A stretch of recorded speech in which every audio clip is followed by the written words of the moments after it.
Study IQ IAS, अब तैयारी हुई अफोर्डेबल। दोस्तों, क्या आपको पता है एक ऐसा सी रूट है जो ट्रेडिशनल यूरोपियन पाथवेज से बहुत ज्यादा फास्टर और चीपर है। एक ऐसा सी रूट जो कि भारत को रशिया के फार ईस्ट तक कनेक्ट करता है। यह सिर्फ एक सी रूट नहीं बल्कि एक स्ट्रैटेजिक मास्टर स्ट्रोक है जो कि आने वाले समय में पूरे विश्व में जियोपॉलिटिकल और ट्रेड रिलेशंस को एक नया आयाम दे सकता है। जी हां दोस्तों, मैं बात कर रहा हूं व्लादिवोस्टोक चेन्नई शिपिंग रूट के बारे में। तो हाल फिलहाल में एक सागर मंथन कॉन्फ्रेंस होती है, मीटिंग होती है, जिसमें भारत के पोर्ट, शिपिंग और वाटरवेज मिनिस्टर सर्बानंद सोनोवाल जी के द्वारा यह कहा गया कि व्लादिवोस्टोक चेन्नई शिपिंग रूट अब ऑपरेशनल हो गया है। तो इस पूरे वीडियो में हम जानेंगे कि कैसे इंडिया ने व्लादिवोस्टोक चेन्नई जो शिपिंग रूट है उससे अपना समय और कॉस्ट दोनों बचाई, रशिया से रिलेशंस इंप्रूव किए और किस तरह से स्विस कैनाल से जो पहले shipping most important shipping root हुआ करता था उसका एक भारत ने ऑल्टरनेटिव तैयार किया है। तो देखिए फ्रेंड्स, ये पूरा जो एक इमेज है ये बहुत अच्छा इमेज है जिसमें ये सारी चीजें समझाई जा रही है कि इंडिया कैसे अपने ट्रेड रिलेशंस को इंप्रूव कर रहा है in context to western Asia, in context to Europe and in context to Russia के कंटेक्स्ट में। तो आप देखें कि अगर हम बात करें सबसे पहले व्लादिवोस्टोक चेन्नई शिपिंग रूट की, तो पहले जो भारत से गुड्स जाते थे वो गुड्स थ्रू स्विस कैनाल होते हुए रशिया जाते थे, जिसमें ऑलमोस्ट 40 डेज का समय लगता था। और ये जो रूट है ये ऑलमोस्ट हमारा 16,066 किलोमीटर के आसपास पड़ता है, यानी कि 8675 नॉटिकल माइल्स का। अब प्रॉब्लम क्या है इस रूट में? Beside the cost and the travel time taker, जैसा कि मैंने आपको बताया कॉस्टलियर तो ये है ही है, साथ साथ में ट्रैवल टाइम भी इसमें लगभग 40 दिन का लग जाता है और ये लगभग 16,000 के आसपास किलोमीटर्स का है। एक तो प्रॉब्लम यह है कि ये रूट बहुत ज्यादा कंजेस्टेड है, मतलब बहुत सारे विश्व भर के जो शिपिंग रूट्स हैं इस कारण ये पोर्ट बहुत कंजेस्टेड रहता है, जिसके कारण इसमें समय ज्यादा लगता है। दूसरी एक चीज क्या है कि ये पोर्ट जो है somehow is in the control of Europe, तो in the control of Egypt, तो इजिप्ट के कंट्रोल में ये पोर्ट है, इस कारण इजिप्ट वहां पर हाई फीस भी चार्ज करता है, ऑलमोस्ट $70,000 की। तीसरी एक बहुत बड़ी प्रॉब्लम क्या है कि क्योंकि ये जो स्विस कैनाल वाला रूट है इसको कई बार ब्लॉक भी किया गया है, तो जिसके कारण कंट्रीज बहुत ज्यादा डिपेंडेंट रहती है इस रूट पे। वहीं अगर मैं इस नए रूट की बात करूं तो ये चेन्नई से व्लादिवोस्टोक तक जो ये रूट जा रहा है ये सिर्फ 5647 किलोमीटर नॉटिकल माइल्स का है, जो कि ऑलमोस्ट 10,000 किलोमीटर के आसपास पड़ता है। तो एक तो ये हमारा टाइम जो है वो बचा रहा है काफी, और दूसरा ये एक कन्वीनियंट मोड है जिससे हमारे लगभग 16 दिन का टाइम सेव होता है। तो इस पे और डिटेल में बात करते हैं। सबसे पहले तो अगर मैं इसकी इन जनरल बात करूं तो ये एक स्ट्रैटेजिक शिपिंग रूट है जो चेन्नई और व्लादिवोस्टोक को कनेक्ट करता है। आपको पता होगा अभी रशिया के डेप्यूटी प्राइम मिनिस्टर ने ये बात बोली है कि आने वाले समय में हम हिंदुस्तान के साथ ट्रेड जो है वो $100 बिलियन तक करना चाहते हैं बाय 2030। और यहीं पर उन्होंने ये बात भी कही कि India and Russia are very close allies, और हम चाहते हैं कि इंडिया और रशिया के बीच में ये रिलेशन हमेशा बना रहे। तो इसमें अगर हम बात करें तो व्लादिवोस्टोक जो है वो रशिया का लार्जेस्ट पोर्ट है पैसिफिक ओशन के कंटेक्स्ट में, और साथ साथ में ये 50 किलोमीटर दूर है चेन्नई रशिया के बॉर्डर से।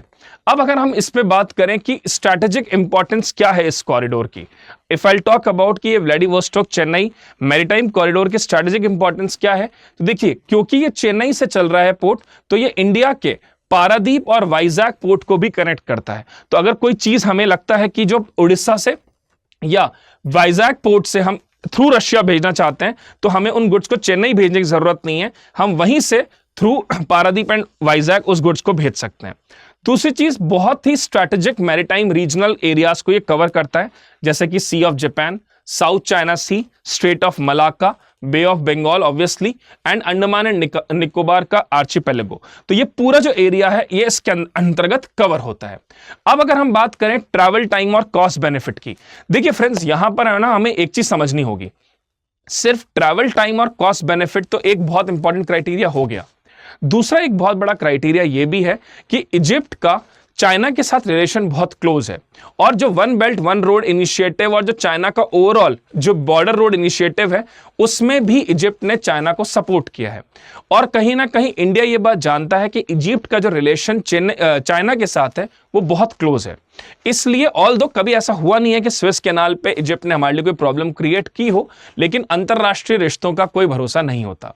तो इसीलिए भारत को ये बहुत इंपॉर्टेंट था भारत के लिए कि कोई ऐसा ट्रेड रूट भी देखा जाए जिसमें इंडिया जो ऐसे देश हैं जिनके साथ इंडिया के संबंध इतने अच्छे नहीं हैं उनको अवॉइड किया जा सके, जिसमें चाइना और इजिप्ट को दोनों को हम इजीली अवॉइड कर पाते हैं।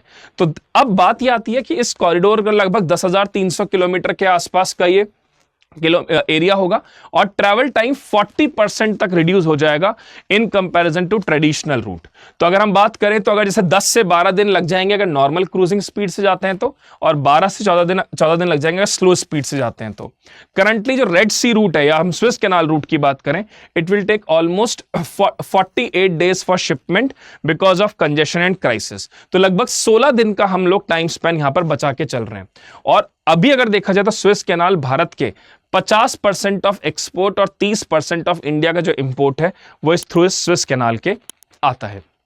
अब यहां पर एक चीज और इंपॉर्टेंट है, ऐसी क्या क्या चीजें हैं जो इंडिया रशिया को एक्सपोर्ट करता है और ऐसी क्या चीजें हैं जो इंडिया रशिया से इंपोर्ट करता है। तो देखिए, अगर मैं एक्सपोर्ट की बात करूं तो pharma, T, aircraft parts of tractors, ये सब चीजें इंडिया एक्सपोर्ट ज्यादा करता है। वहीं अगर इंपोर्ट की बात करूं तो हम लोग पेट्रोल, लिक्विफाइड नेचुरल गैसेस, साथ साथ में डायमंड, क्रूड ऑयल, सिल्वर, ये सब चीजें हम वहां से इंपोर्ट भी करते हैं। तो अगर मैं ओवरऑल आपसे बात करूं कि स्ट्रैटेजिक इंप्लीकेशन क्या है इस चेन्नई व्लादिवोस्टोक मैरीटाइम कॉरिडोर की, तो सबसे पहली चीज तो डाइवर्सिफिकेशन ऑफ ट्रेड रूट।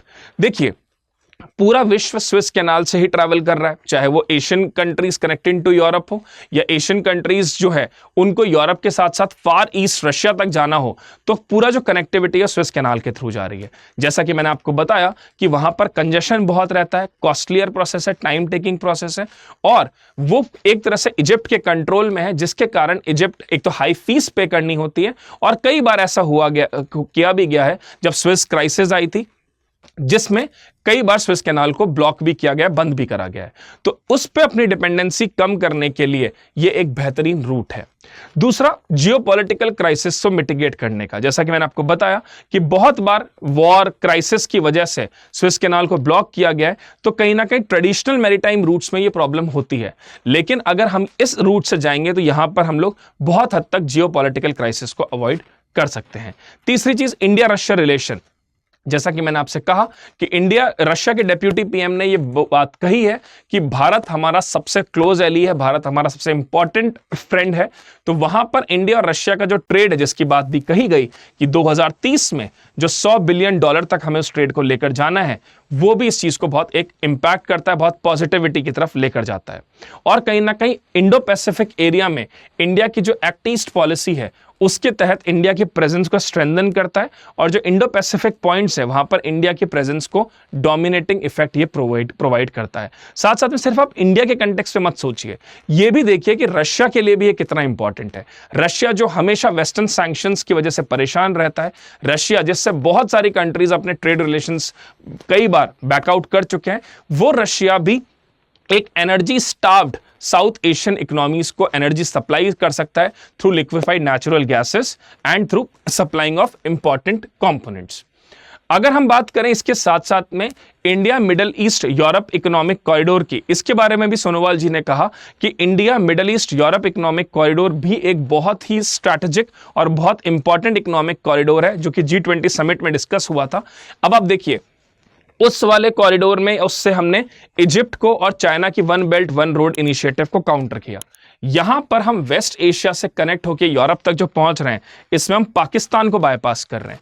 यानी कि इंडिया मुंबई से लेके यूएई तक जो हम रूट जा रहा है, that is through sea route. ये सी रूट से कनेक्ट है, और फिर यूएई से लेके और लगभग इजराइल तक ये थ्रू रेल रूट कनेक्टेड है, and from there Israel to Greece it is again connected through sea route. तो आप ये चीज सोचिए कि मुंबई से लेकर ग्रीस तक और फिर आगे इटली, फ्रांस और ग्रीस तक पहुंचने के लिए बहुत आराम से हम यहां पर पाकिस्तान को हमने बाईपास किया, रशिया का जो one belt one road initiative है उसको हमने बाईपास किया, और अपना ट्रेड जो है वो मुंबई से हम पूरे यूरोप तक फैला सकते हैं, ले जा सकते हैं। तो अब देखिए, ये सारी जो चीजें हैं ये इंडिया की मैरीटाइम कनेक्टिविटी को स्ट्रांग करती है।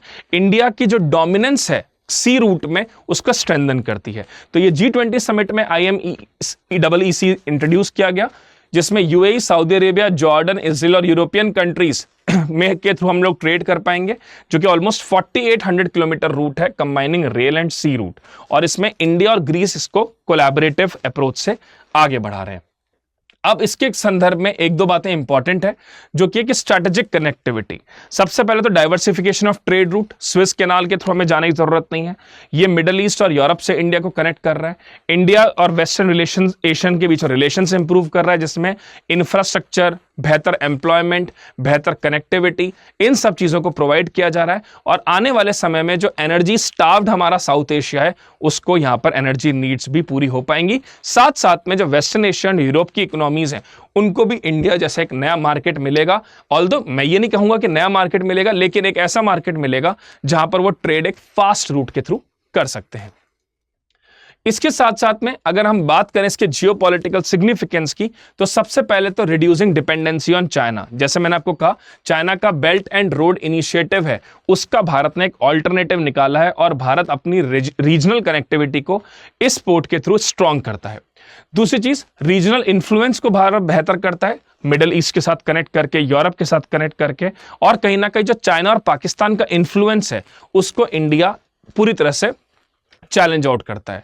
साथ साथ में भारत इसमें लगातार अलायंसेस बिल्ड कर रहा है through with a partnership of US, UAE and Saudi Arabia and EU, जो कि इस पूरे कॉरिडोर में एक इंपॉर्टेंट पोजीशन होल्ड करते हैं। इसके साथ साथ में ये इंडिया की जो पॉलिसी है, एक्ट वेस्ट पॉलिसी, उसको स्ट्रेंथन करता है, जिसमें हम वेस्ट एशिया और यूरोप के साथ हमारे रिलेशन इंपॉर्टेंट होते हैं। साथ साथ में जो हमारा आत्मनिर्भर भारत का ऑब्जेक्टिव है, विकसित भारत का जो ऑब्जेक्टिव है 2047 तक, जो हम चाहते हैं कि हम एक डेवलप्ड इकोनॉमी बने, उसके लिए हमारे एक्सपोर्ट्स को प्रमोट करना हमारी सबसे बड़ी प्रायोरिटी है। और उन एक्सपोर्ट्स को प्रमोट करने के लिए हमें अलग अलग सी रूट्स को आइडेंटिफाई करना होगा। उस एक्सपोर्ट को प्रमोट करने के लिए हमें उन सारी जगहों को देखना पड़ेगा जहां पर हम हमारे ट्रेड को डाइवर्सिफाई कर सकें, हमारे ट्रेड को एक्सपैंड कर सकें। क्योंकि फ्रेंड्स, बिना ट्रेड एक्सपेंशन के भारत विकसित नहीं हो सकता। और अगर हम चाहते हैं कि हमारी मैन्युफैक्चरिंग ग्रोथ 25% ऑफ जीडीपी तक पहुंच जाए, तो उसके लिए बहुत इंपॉर्टेंट है इस तरह के स्ट्रैटेजिक रूट्स को अडॉप्ट करना। तो अगर मैं आपके ओवरऑल बात करूं इंडिया के मैरीटाइम एम्बिशन के, विजन 2047 के, तो देखिए 2047 हमारे लिए बहुत इंपॉर्टेंट ईयर है। Not in the context of that कि हम 100 साल हमारे आजादी को जाएंगे, लेकिन उसके अलावा भी सबसे पहले विकसित भारत का ऑब्जेक्टिव, और जो भारत का मैरीटाइम एम्बिशन विजन है, विजन 2047, जिसमें हम बात कर रहे हैं पोर्ट ऑपरेशंस की, जिसमें हम बात कर रहे हैं कार्गो हैंडलिंग की, शिप टेक्नोलॉजी एंड रिपेयरेंस की, ship building and repair, technological innovation, ship recycling and repair. और ये सारी चीजें हम बहुत ही कॉस्ट इफेक्टिव तरीके से कर रहे हैं, जिससे आने वाले समय में हमारे लिए एक बहुत बड़ा सनराइज सेक्टर भी क्रिएट हो सकता है। तो अगर मैं आपको इस वीडियो को एक सम अप करूं इन शॉर्ट, तो देखिए चेन्नई व्लादिवोस्टोक जो मैरीटाइम कॉरिडोर है, उसके 3 ऑब्जेक्टिव बड़े हैं। सबसे पहला तो टाइम एंड कॉस्ट को प्रोटेक्ट करना, दूसरा चाइना के इन्फ्लुएंस को काउंटर करना, और तीसरा एक ऐसा रूट जिससे इंडिया और रशिया के बीच में ट्रेड रिलेशंस बेहतर हो सके, और 2030 तक $100 बिलियन का जो हमारा ट्रेड रिलेशन है उसको हम स्थापित कर पाए, जिसमें भारत की जो एनर्जी नीड्स हैं उनको रशिया पूरी कर पाए, और रशिया की जो नीड्स हैं थ्रू फार्मास्यूटिकल या ट्रैक्टर पार्ट्स या मशीन पार्ट्स की, वो इंडिया पूरी कर पाए। दूसरी बात करते हैं IMEEC की। तो IMEEC में हम भारत से थ्रू वेस्ट एशिया होते हुए यूरोप के एरियाज तक पहुंचना चाहते हैं, जिसमें भारत ग्रीस तक अपने ट्रेड रिलेशंस इंप्रूव करना चाहता है बाय बाईपासिंग पाकिस्तान, जिसमें रेल रूट और सी रूट के थ्रू हम वेस्ट एशिया और यूरोप से कनेक्ट करेंगे। इससे वेस्टर्न एशियन इकोनॉमी इंप्रूव होगी, इससे वेस्टर्न एशियन इकोनॉमी में स्टेबिलिटी आएगी, क्राइसिस हैंडल होंगे, और साथ साथ में आने वाले समय में जो एक एनर्जी डेफिसिट भारत है, वहां पर एनर्जी क्राइसिस की प्रॉब्लम भी सॉल्व हो पाएगी। और तीसरी इंपॉर्टेंट बात जो है वो है इंडिया मैरीटाइम एम्बिशन विजन 2047 तक। भारत का ये ऑब्जेक्टिव है कि उसको अपने port operation, cargo handling, recycling, ship building, इन सब में एक नया आयाम स्थापित करना है, क्योंकि India want to enhance its manufacturing and India wants to promote its export by hook और बाय क्रुक। और इन सब के लिए हम सब चीज एक चीज चाहते हैं बस, कि हमारे डाइवर्सिफिकेशन हो, हमारी डिपेंडेंसी कम हो, और हमारी इकोनॉमिक ट्रेडिंग और इकोनॉमिक बूस्टिंग लगातार, हमारी इकोनॉमी लगातार बूस्ट होती रहे।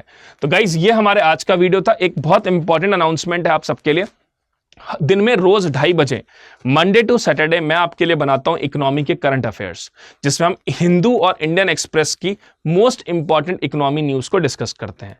वहीं शाम को 7 बजे हम रमेश सिंह सीरीज में इकोनॉमी के स्टैटिक पार्ट्स को डिस्कस करते हैं, इकोनॉमी के जो बेसिक्स हैं उनको डिस्कस करते हैं इसी चैनल पर शाम को 7 बजे। तो मेरे 2 वीडियोस डेली आते हैं, एक आता है दिन में 2:30 बजे जिसमें हम डिस्कस करते हैं डेली करंट अफेयर्स हिंदू और इंडियन एक्सप्रेस के, और एक वीडियो आता है शाम को 7 बजे जिसमें हम रमेश सिंह बुक को पूरा ढंग से डिटेल एनालिसिस करते हैं चैप्टर वाइज, जो कि स्टैटिक इकोनॉमी या बेसिक इकोनॉमी के लिए बहुत इंपॉर्टेंट है। अगर आप चाहते हैं कि इकोनॉमी के साथ polity, geography, history, environment, science में भी आप एक्सेल करें और आप यूपीएससी पहले ही शॉर्ट में निकालें, तो ज्वाइन करिए हमारा P2I फाउंडेशन नवंबर मॉर्निंग बैच। ये बैच हमारा 25 नवंबर से शुरू हो रहा है सुबह 8 बजे। इसकी फीस 29,999 है। अगर आप मेरे कूपन कोड का इस्तेमाल करते हैं तो आप इसमें मैक्सिमम डिस्काउंट पा सकते हैं। साथ के साथ अगर आप कॉलेज में हैं और आप कॉलेज के साथ तैयारी करना चाहते हैं तो ज्वाइन करिए P2I लॉन्ग टर्म फाउंडेशन नवंबर मॉर्निंग बैच। इसकी फीस भी 34,999 है। अगर आप मेरे कूपन कोड का इस्तेमाल करते हैं तो आप मैक्सिमम डिस्काउंट पा सकते हैं। यह बैच हमारा 25 नवंबर सुबह 8 बजे से शुरू हो रहा है। इन दोनों ही बैचेस में आपको 1000+ आवर्स की live classes, answer writing, doubt session, 1-to-1 mentoring, बेहतरीन कंटेंट दिया जाएगा। और अगर आपका प्रीलिम्स क्वालिफाई हो जाता है तो आपको फीस रिफंड कर दी जाएगी और फिर आपको मेंस और इंटरव्यू की तैयारी के लिए दिल्ली बुलाया जाएगा, जहां पे आपका रहना खाना सब स्टडी IQ के थ्रू बियर किया जाएगा। तो ध्यान रखिए दोस्तों, आप मेरे कूपन कोड का इस्तेमाल कर स्टडी IQ का कोई भी कोर्स परचेस कर सकते हैं, ना सिर्फ यूपीएससी बल्कि जुडिशरी और स्टेट PCS भी। And this is my Telegram and Insta channel, जिससे आप मुझसे टेलीग्राम और इंस्टाग्राम पे जुड़ सकते हैं। Thank you so much, God bless you, and बताइए कॉमेंट पे मुझे कि आपको ये वीडियो कैसा लगा। स्टडी IQ IAS, अब तैयारी हुई अफोर्डेबल।